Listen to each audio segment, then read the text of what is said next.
Hey guys, PP97 here with another rant for you wonderful people. This rant's actually going to be a little different from my other rants. It's not going to be so much of a rant, but more of a informative thing. Recently I've noticed that a lot of ranters on YouTube have been making rants on commentators. I happen to be a big fan of commentaries on YouTube, just seeing other people make videos on other people's videos and give their own opinions and correct them on certain things. It's kind of cool watching that.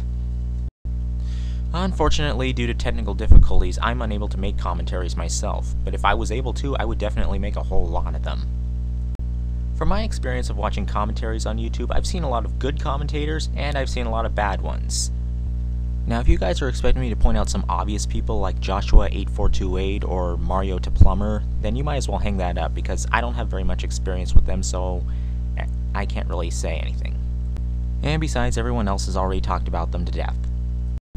But anyway, I've already wasted an entire minute here, so let's get this show started. Let's start with some good commentators that I know of. Youngblood Fantasy91 is an example of a good commentator.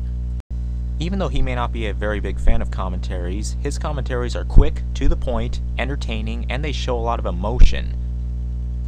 Even though he does use a lot of big words in his videos, I won't let that get to me too much. Meltingman234 also does some decent commentaries, even though they're not really his thing and he's not really doing commentaries much anymore.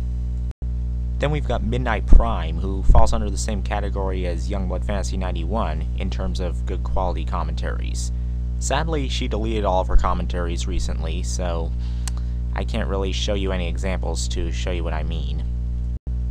But alas, with all the good commentators there are on YouTube, there are also some bad ones. Daniel Laux is a very well-known commentator, but I don't really like his commentaries very much. He has made some commentaries on some very famous videos, like GyroHedgy453's infamous Top 10 list, that fellow in the Coates review of Willy Wonka and the Chocolate Factory, and of course Confused Matthew's infamous Lion King review.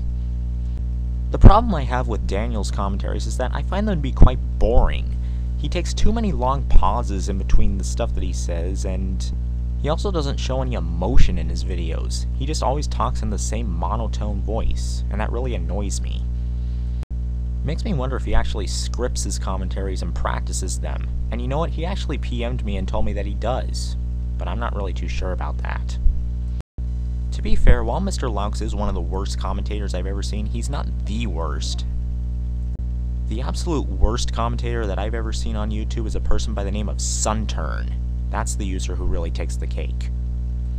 Sunturn's commentaries are extremely boring. She takes extremely long pauses, her voice is 10 times quieter than the actual video that she's commentating on, and she usually makes commentaries on videos that are less than 2 minutes long, and her commentaries like spread out to 2 videos long, and they go absolutely nowhere. I guess it's no wonder GyroHedgy453 hates her so much, and oh my god, I just defended Gyro. Oh, what have I done? Well, anyway, there's a look at some good and bad commentators that I know of on YouTube. Another thing I like about all the ranters and commentators on YouTube is that they like to use a character from a cartoon or video game or something to represent them. As you can see, I used Lucky as mine, because he's someone I can relate to.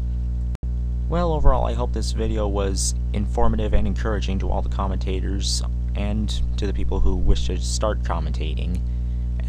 I look forward to hearing from you guys. This is PP97 signing off.